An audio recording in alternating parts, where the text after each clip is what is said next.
ఉన్న బంగారాన్ని విడిపించి ఆ రోజు ఆన్లైన్ రేటుకే మేము కొంటాం. Sharma gold company.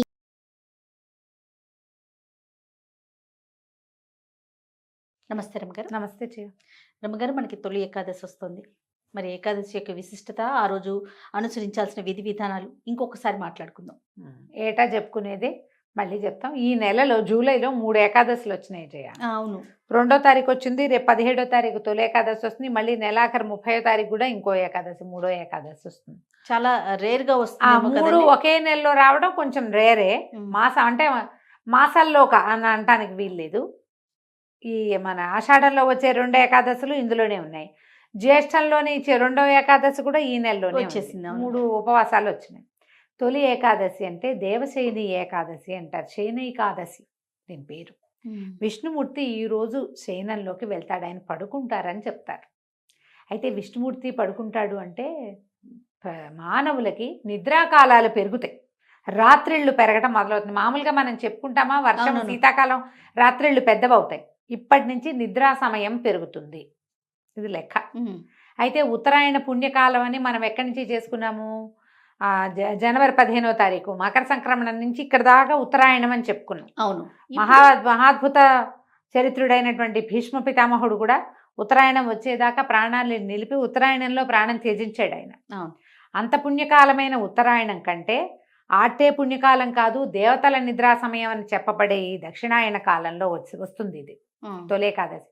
ఇక్కడి నుంచి దక్షిణాయన మొదలవుతుంది. కానీ ఇప్పుడు ఎక్కువ ఉపాసనలు, ఎక్కువ పూజలు, ఎక్కువ పండుగలు కనపడతాయి మనకి. మన పండుగలన్నీ ఇప్పుడే కదా, తొలి ఏకాదశితో మొదలు ఎన్నో పండుగలు ఈ తొలి ఏకాదశి అని చెప్పడంతో ఇక్కడి నుంచి మనకి దేవతల నిద్రాకాలం. అందుకని ఉపాసన పెంచాలి, విధానాలు మారాలి, నిద్రా సమయం పెరుగుతుంది, ఇది లెక్క. అయితే తొలి ఏకాదశి అంటే ఏకాదశి ఎవరు?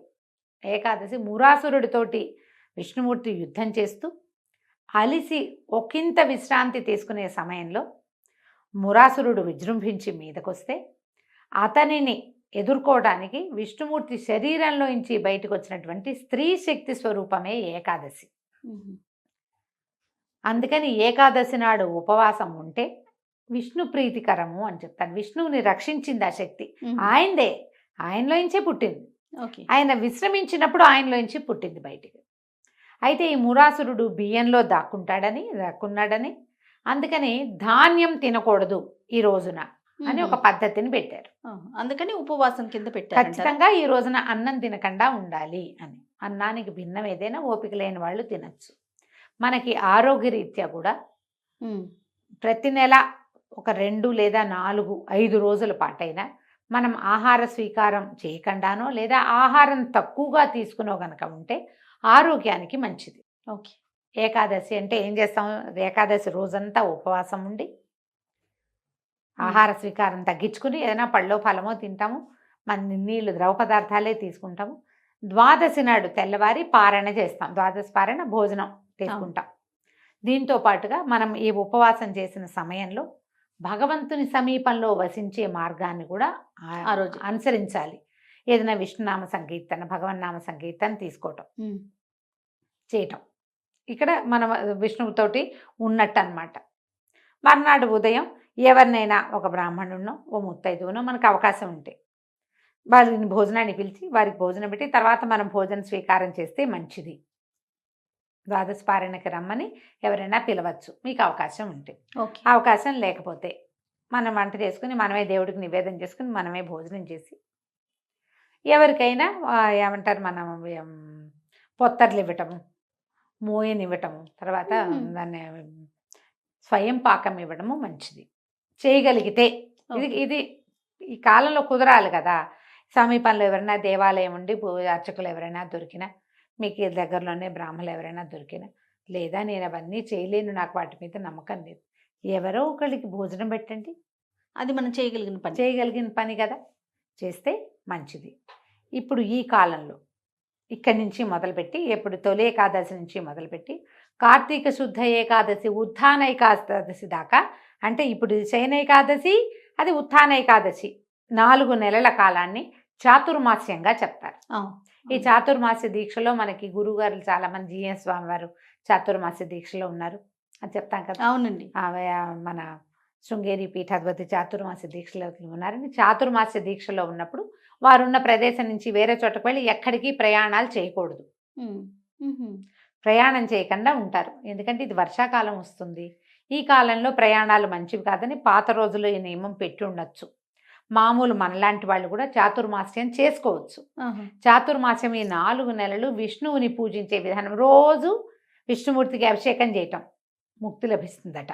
రోజు తులసితోటి అర్చన చేయటం, నందివర్ధనం పువ్వులతోటి అర్చన చేయటం, ప్రతిరోజు చాతుర్మాస్యంలో దేవాలయ దర్శనం చేయటం, ప్రతిరోజు విష్ణు సహస్రనామ పారాయణ చేయటం, శివపారాయణ కూడా, శివనామం కూడా. ఇది ఓన్లీ విష్ణువుకే అని చెప్పడానికి ఏం లేదు.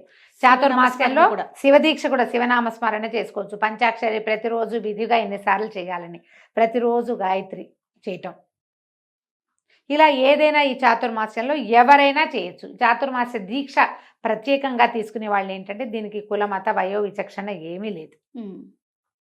గృహస్థులు తీసుకుంటారు, వాళ్ళకి అవకాశం ఉంటుంది. మొదటి మాసం అంటే ఇప్పుడు తొలి ఏకాదశి నుంచి మళ్ళీ నెల దాకా కూరలు తినరు. 2వ నెలలో పెరుగు తినరు. 3వ నెలలో పాలు తీసుకోరు. 4వ నెలలో ఏ పప్పు దినుసులు తీసుకోరు. ఇది నియమం. ఇది నియమం. ఈ నియమం. దీంతో పాటుగా మనం ఏం చేయొచ్చు చాతుర్మాస్యంలో, ఇవన్నీ మనం పాటించలేం. మనం పాటించగలిగేవి కొన్ని ఉన్నాయి. 4 నెలలు భగవద్గీత చదవండి, భాగవత పారాయణ చేయండి, ఏదైనా పురాణ శ్రవణం చేయండి, ప్రతిరోజు 4 మంచి మాటలు వినండి. ఇలా మనం చాతుర్మాస్య దీక్ష చేసుకోవచ్చు. ఏదైనా చేయొచ్చుగా మనం. మహాభారతం వినొచ్చు, భాగవతం వినొచ్చు, రామాయణం వినొచ్చు, శివపురాణము, విష్ణు పురాణము, ఎవరైనా ఎవరేది చెప్తే ఏదో ఒక పురాణ శ్రవణం చేయటం, లేదా దేవాలయానికి వెళ్ళటం, లేదా పూజ చేసుకోవటం. ప్రతిరోజు దీపం 4 నెలలు 2 పూట్ల దీపం. అలవాట్లేదు దీపాలు పెట్టేది, ఒక పూటే పెడతాం. ఈ 4 నెలలు 2 పూట్ల దీపం పెట్టండి. మనం చేయగలిగింది, కానీ మాసం అంతా చేసేలా 4 నెలలు చేసుకుని 4 నెలలు కూడా ఈ 4 నెలలు చాతుర్మాస్యం కదా. అవునవును. చాతుర్మాస్యం ఎలా చేసుకోవాలి అని అడిగే వాళ్ళ కోసం చెప్తున్నాను. అట్లనేనండి. చాతుర్మాస్యానికి పెద్ద పెద్ద విధి విధానాలు ఉన్నాయి. అవి పాటించదలుచుకుంటే మీరు పెద్దవాళ్ళని ఎవరైనా కనుక్కుని, పురోహితుని కనుక్కుని చేసుకోవచ్చు. అవి నేను చెప్పట్లా. మనం ఇది ఇలా చేయొచ్చు. ఓకే, ప్రతిరోజు చేసుకునేవి. ఇక్కడి నుంచి మొదలుపెట్టి చేసుకోవటం. మనం తొలి ఏకాదశికి వస్తే తొలి ఏకాదశి నాడు పేలపిండిని నివేదన చేసి తీసుకుంటారు. పేలపిండి అంటే పేలాలు, జొన్నలు వేయించి, బియ్యం పేలాలు వడ్ల పేలాలు కాకుండా జొన్న పేలాలు చేస్తారు ఎక్కువగా. జొన్న పేలాలు చేసుకోవటం. తర్వాత వాటిని చక్కగా దంచి బెల్లము కొంచెం ఏలక పొడి చేర్చి దంచి పిండిని నివేదన చేసి భగవంతుడికి పేలపిండి పంచుకోవచ్చు, తినచ్చు. ఓకే, ఈరోజు విశేషం అది. ఇక్కడి నుంచి మనకి దక్షిణాయనం మొదలవుతుంది. ఇది ఎప్పటిదాకా ఉంది? మళ్ళా జనవరి దాకా, జనవరి 15వ తారీఖు దాకా ఈ దక్షిణాయనం నడుస్తుంది. ఈ లోపల ఇప్పుడు ఈ మాసం అయిపోగానే శ్రావణం వస్తుంది. శ్రావణం అంతా పూజలు. తర్వాత భాద్రపదంలో మొదటి 9-10 రోజులు మనం గణపతిని ఆరాధిస్తాం. తర్వాత పితరులని ఆరాధించే 15 రోజులు వస్తాయి, ఆరాధన. అక్కడి నుంచి మళ్ళా ఇది వస్తుంది, ఆశ్వేజ మాసం వస్తుంది. అమ్మవారి కోసం 10 రోజులు సేవించుకుంటాం. ఆశ్వీజం వెళ్ళేసరికల్లా కార్తీక మాసం, ఆ తర్వాత మార్గశిర విష్ణు మాసము వచ్చేస్తాయి. అంతా ప్రతి నెల ఏదో ఒక పూజా విధానంగానే ఉంటుంది. ఎవరెవరు ఎంతెంత చేయగలిగితే అంతంత చేయటం. చాతుర్మాస్యం అందరూ చేయొచ్చు అని చెప్తున్నాను కదా. ఒకవేళ మాంసాహారం తీసుకునే అలవాటు ఉన్న వాళ్ళు ఉంటే కనుక మీరు భగవదారాధనలో ఉండదలుచుకుంటే ఈ 4 నెలలు తినడం మానేయచ్చు. ఓకే, అది కూడా ఒక నియమం. తర్వాత కార్తీకంలో కూడా తినము, ఇన్ని నెలలు తినకుండా ఉండలేమంటే గది మీ ఇష్టం. అది ఎవరెవరి విచక్షణ బట్టి, అవకాశాన్ని బట్టి చేసుకోవచ్చు. విష్ణువారాధనకి ఉత్తమమైన కాలంగా చెప్తారు ఈ 4 నెలలు. తర్వాత స్వామివారిని నిద్రలేస్తారు. అంటే ఇప్పుడు తులసితో అర్చన చేయొచ్చా, తులసి కొయ్యకూడదు, అలాంటివేవో 2-3 వచ్చినాయి నాకు ప్రశ్నలు వచ్చినాయి, మెసేజ్లు వచ్చినాయి. అర్చన కోసం కోసుకోవచ్చండి, ఆ అనుమానం ఏం లేదు. మనము తులసితోటి ఏం చేస్తాం జనరల్గా? అంతే కదండి, అర్చనే కదా చేస్తాం. అర్చన కోసం తులసి కోసుకొని అర్చన చేసుకోవచ్చు. అవకాశాన్ని బట్టి చేసుకోండి. ఈ తొలి ఏకాదశి నాడు ఉపవాసం ఉండటం, మర్నాడు వచ్చే ద్వాదశి నాడు పొద్దునే ద్వాదశి పారణ చేసుకుని ఎవరికైనా భోజనం పెట్టడం, ఏదైనా మీ అవకాశాలను బట్టి దేవాలయ దర్శనం చేసుకోవడం. ఏకాదశి నాడే చాలా హడావిడిగా ఉంటాయి దేవాలయాలన్నీ. మీ అవకాశం దేవాలయానికి వెళ్ళలేకపోతే ఇంట్లో భాగవతమో భారతమో భగవద్గీతో స్వయంగా చదువుకోండమ్మా. వినడం మంచిది, ఎప్పుడు కూడా వినటం మంచిది. మీకు అవకాశం ఉండి చదవగలిగి ఉంటే స్వయంగా చదవండి, అది ఇంకా మంచిది కదా. అది ఇంకా చాలా అంటే చాలా మరీ మంచిది, మరీ మంచిది. చేయండి అట్లా. అవకాశం ఉన్నవాళ్ళు ఏకాదశులు సంవత్సరం అంతా చేసుకోవచ్చు. ఓకే. చాతుర్మాస్యంలోనే ఏకాదశులు చేస్తాం అని పెట్టుకుంటే ఇవి కూడా 8 ఏకాదశులు వస్తాయి కదా, ఇవి వస్తాయిగా. అవకాశాన్ని బట్టి ఈ ఏకాదశులైనా కూడా మీరు నియమంగా ఉండి చేసుకోవచ్చు. అన్నం తినకూడదు అంతే. ఏదైనా మాత్రలు వేసుకునే వాళ్ళు, బీపీ షుగర్ లాంటి వాళ్ళు ఉన్నవాళ్ళు కొంచెం ఏదైనా ఫలహారం తీసుకోవచ్చు. ఒకవేళ గర్భవతులు, పిల్లలకి పాలిచ్చేవాళ్ళు, నాకు 4వ నెల నేను చేయొచ్చా, 3వ నెల నేను చేయొచ్చా, ఇవి అడగండమ్మా. చెయ్యొద్దు. ఏకాదశి ఉపవాసం మాత్రం ఉండపోకండి. మీకు అవసరమైన ఆహారాన్ని తీసుకోండి.